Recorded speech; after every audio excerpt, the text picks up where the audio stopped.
Се чини каде и да се свртите низ улиците, ќе видите камери. Некои велат дека тие се за побезбеден сообраќај и за посигурно секојдневие. Други пак страхуваат дека со нив ја губат приватноста. Накусо се чувствуваат следени. Колку такви камери има во Скопје? Колку и да ги има, веќе е планирано поставување нови, и не само во Скопје. Од Министерството за внатрешни работи велат дека камерите биле користени за видеонадзор, но и најавуваат дека наскоро тие ќе бидат во функција за поголема безбедност на сообраќајот. Експертите се категорични дека системот не сме да се злоупотребува. Поставени низ Скопје ќе се користат не само за надзор, туку и за санкционирање на несовесните возачи, според најавите од Министерството за внатрешни работи.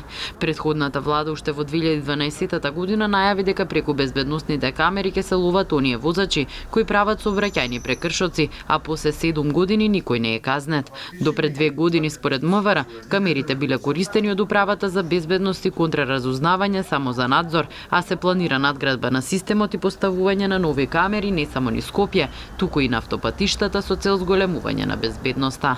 Во тек е проект каде што ќе воведеме камери на автопатиштата, обиколницата Скопје и во градовите, пред се во Скопје, но и во неколку други градови, и на тој начин фактички ќе ги санкционираме сообраќајните прекршоци и ќе обезбедиме побезбедно одвивање на сообраќај. Сега во моментов има дел од камерите кои што се поставени во претходниот период во Скопје, но поради нивната несоодветност треба сето тоа се уште и законски да се регулира. Тие се користат сега за решавање на случаи со нарушување на јавниот ред и мир, за разрешување на кривични дела и други случаи. Овој систем треба да се користи исклучиво за намената и не смее да се злоупотребува, вели поранишниот министер за внатрешни работи Павле Трајанов. Петата управа или МВР, односно Управата за безбедност и контраразузнавање, долго време ги користело овие системи исклучиво за нивни потреби. И мислам дека тука била можноста огромна да се злоупотребуваат тие видеоснимки за компромитација на одредени личности, за, уценување, затоа што можете секако да го снимите со кој се движи во кола или вака слободно се движи. Значи, навлегува во голема мера во приватноста, во приватниот живот на граѓаните. Државата треба да ги штити граѓаните, додава тој. Граѓаните немат можност како да се штитат, тие мора да бидат слободни се чувствуваат во својата држава, во својот град. Овие системи се во функција на безбедност и на граѓаните и на носители на високи државни функции. Но државата мора да ги штити со законски одредби дека видеонадзорот не може да се користи за друга намена. Секој нешто ќе се обиде да ги злоупотреби овие снимки, за тоа треба да сноси законска одговорност. Ако се предвидат строги казни за злоупотреба на тие системи, тогаш сигурно дека ќе се намали можност или обидите да бидат злоупотребени за политички или други цели. Од МВР вела дека системот за видеонадзор нема и не може да се злоупотребува и ќе работи исклучиво во интерес на граѓаните. По улиците низ Белград мистериозно почна да се појавуваат стотици нови камери за видеонадзор, способни да идентификуваат и да следат луѓе. Вела дека тие се дел од глобален проект за поголема безбедност на градовите. Сепак, некои белградски демонстранти почнаа 2 пати да мерат дали да им се приклучат на долготрајните антивладини протести. Властите во Белград тврдат дека системот создаден од кинескиот телекомуникацијски гигант Huawei помага во намалување на криминалот во градот од 2 милиона жители. Критичарите пак велат дека тоа ги намалува личните слободи, ги прави политичките противници ранливи на одмазда, па дури и ги изложува белграѓани да бидат наблюдувани од кинеската влада. Камери опремени со технологија за препознавање на лицето се разместени низ стотици градови низ целиот свет, особено во посиромашните земји со слаби оценки за човековите права, каде што Пекин го зголеми своето влијание преку големи деловни сделки. Тоа што Соединетите држави тврдат дека кинеските државни власти може да добијат пристап до податоците на Huawei, предизвика загриженост за приватноста на милиони луѓе во земји со мала моќ да и се спротистават на Кина.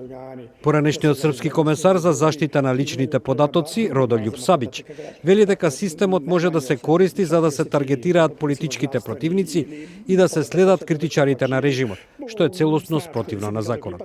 Ti su podaci vrlo brutalno u više slučajeva zloupotrebljavani za obračun sa kritičarima režima ili sa istomišljenicima, iako to razumije se strogo zabranjeno.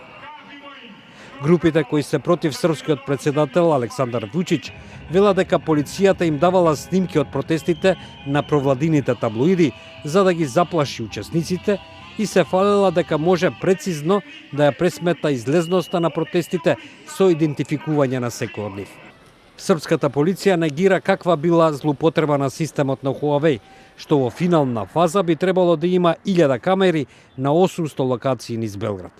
Министерот за трговија и комуникација на Србија, Расим Љајич, вели дека секој безбедносен систем може да биде злоупотребен, додавајќи дека американските санкции против Huawei се политички мотивирани и оти Србија нема да ги запре сделките со кинескиот гигант, кои исто така вклучуваат планови за изградба на 5G мрежа. Телефон koji koristimo svakodnevno, pa i on može da bude predmetom zloupotrebe. Ali se ne odričamo tog telefona. Prema tome, ako bi na taj način sad krenuli da priču razvijamo, ne bi nikad ništa radili.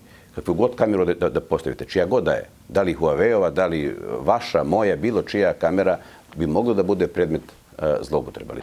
Huawei ги негира обвинувањата за каква било контрола од страна на кинеската влада. Компанијата најде клиенти за својата така наречена технологија безбедни градови, особено меѓу земјите што Кина ги доближи во својата дипломатска и економска орбита. Покрај Србија на таа листа се наоѓаат Турција, Русија, Украина, Азербејџан, Ангола, Лаос, Казахстан, Кенија и Уганда, како и неколку либерални демократии како Германија, Франција и Италија. Системот се користи во околу 230 градови, изложувајќи десетици милиони луѓе на нејзиното наблюдување. Влијанието на Кина во Србија, кандидат за Европската унија, што Пекин ќе гледа како порта на стариот континент, значително се прошири во последните години преку глобалните инвестициски програми на Пекин. Српскиот режим сака да развие поблиски врски, а кревката демократија во земјата има возможува на кинеските економски интереси да растат релативно неконтролирано.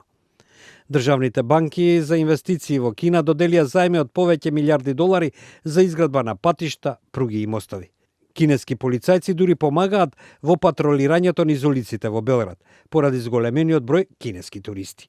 Бидејќи властите малку откриваат како функционираат камерите, една група за човекови права постави шатор со прашање до граѓаните дали знаат дека се наблюдувани. We don't want to be in some kind of big brother society. And basically, as I said today, we are asking where are those cameras, where are they hidden, how much we paid for them, and what's going to happen with the information which are collected after this surveillance. Нашите Facebook, Twitter и YouTube се отворени за вашите коментари и мислења во врска со тоа дали со видеонадзорот се подобрува безбедноста или пак се намалуваат човековите слободи. До гледање.